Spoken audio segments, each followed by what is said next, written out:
Today I'm going to be doing a repair on a burl veneer finish on an old antique church pulpit.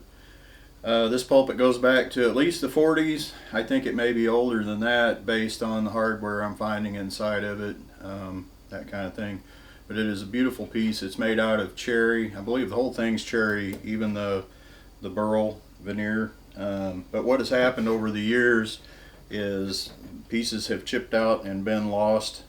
And the original plan was to strip all of this off. There's 4 panels that have veneer, and I was going to strip all of that off and just replace the burl because you couldn't see what was under there. It had a dark finish that had clouded over the years, and after I sanded that off, I wetted this down with some alcohol and could see what this burl grain looked like, and I couldn't bring myself to sand that off. It was just too nice.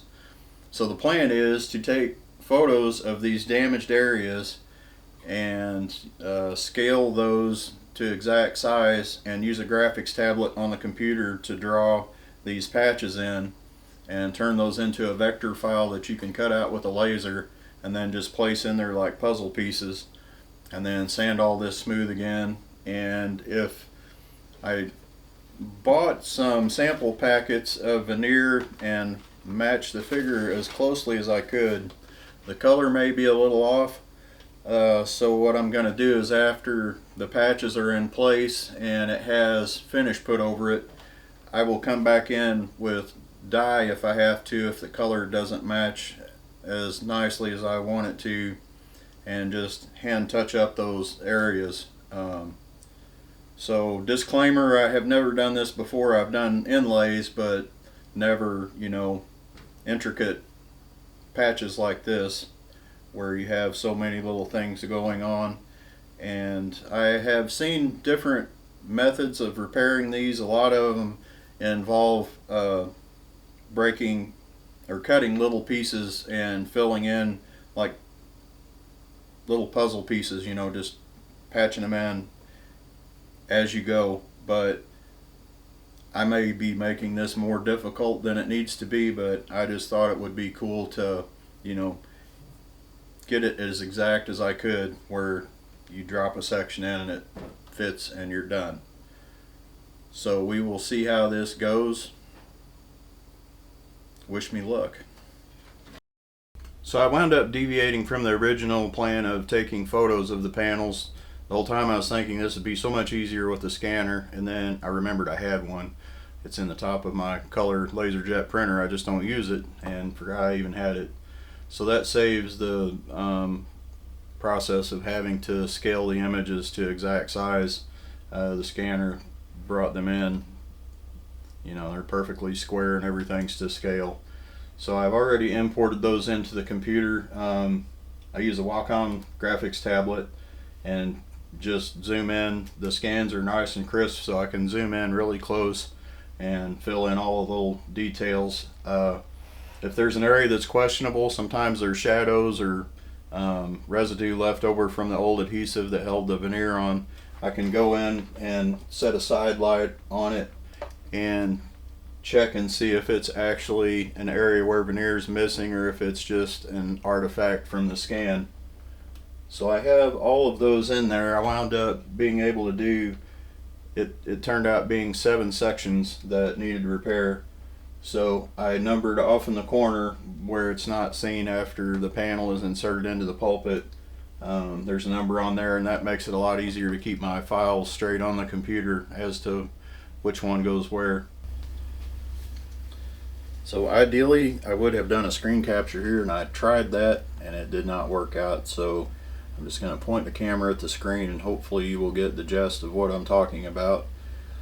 This is Adobe Photoshop, so that allows me to work in layers. I went in with a bright color and just painted the areas where the patches are going to go, and I'm able to turn that layer on and off and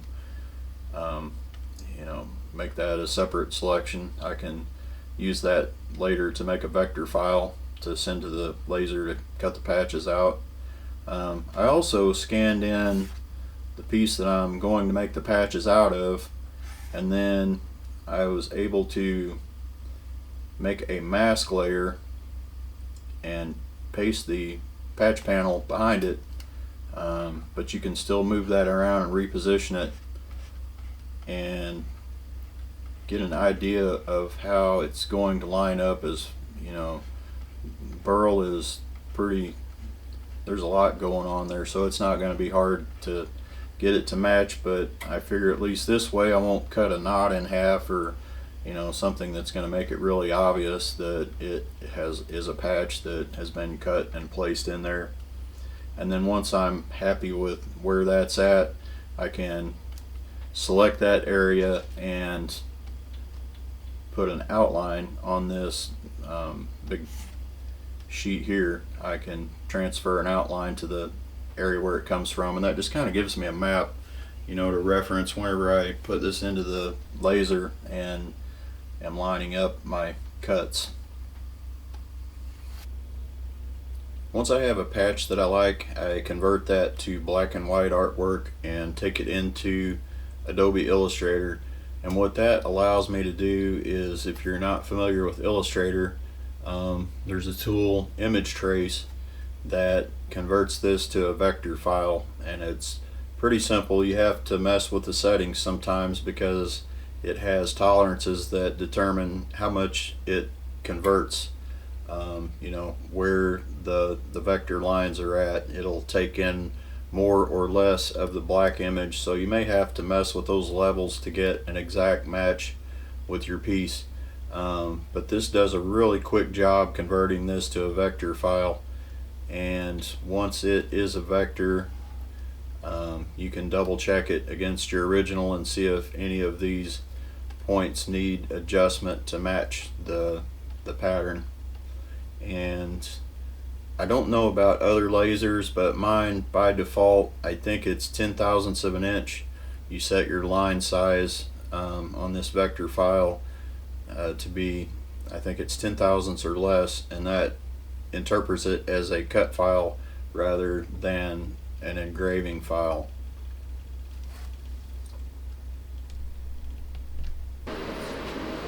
I have the artwork now on the laser program. This is actually what the laser is seeing on the cutting bed. I have two layers to this artwork: the JPEG raster image that shows the placement, and I don't know if you can see the little windows in the corner, but this one is the vector cut lines. And what I can do is just turn off the engrave function, and all it will do is the engrave lines that are set to less than 10/1000ths. So it will interpret those as a cut line.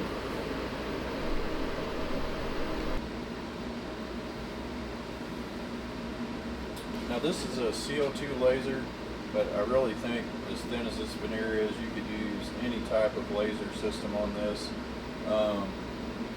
It's possible you could even use a cutter like a Cricut or Silhouette or something like that, but I don't know on some of the finer details if it would cut those out without using like an adhesive to hold it down to the backer. I have placed this, normally anything I cut sits on the grid, but this has such small pieces that I'm backing this up with cardboard to keep anything from falling through. But we're making such light cuts. Normally that's on there so you don't get as much charring on whatever you're cutting, but I don't think, since we're making such light thin cuts, it's really going to matter on this. So I'm going to go ahead and fire this off. It says it will cut all the patches in 2 minutes, so let's see what it does.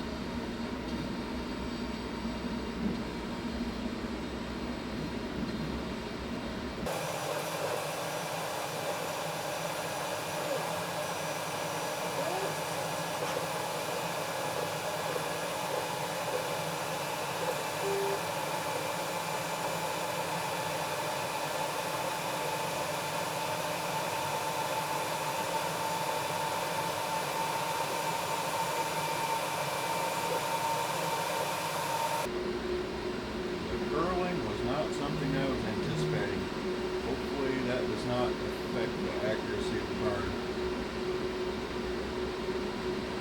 Probably what I should have done there was use a light coat of spray adhesive to hold that down.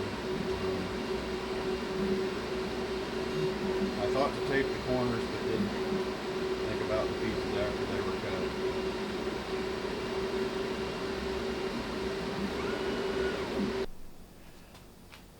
So the first one I want to try is one of the simpler ones, and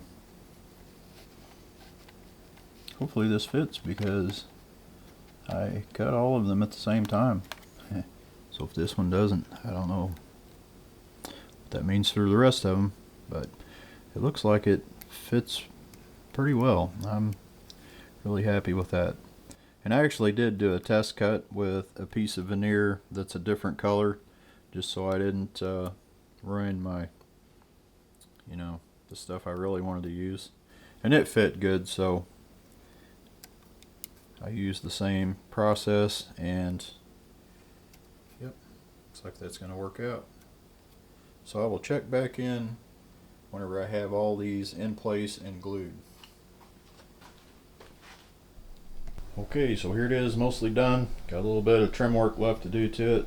Had to make new baseboards on the bottom. Those were pretty beat up, so I have to put finish on those. But overall, I'm pretty happy with how it turned out. This was the most damaged panel right here. Yeah, if you know what to look for, you can see it there. It's not absolutely perfect, but I think it's nice that I was able to salvage the original burl. Maybe I should have just stripped it off and replaced it, but it's nice to know that I have the option to do this if I ever need to again. This one, if the light hits it just right, you can see where the repair is. I think most people are not going to be able to tell this was ever damaged unless they watch this video. But if anybody has any suggestions, let me know in the comments. And thanks for watching.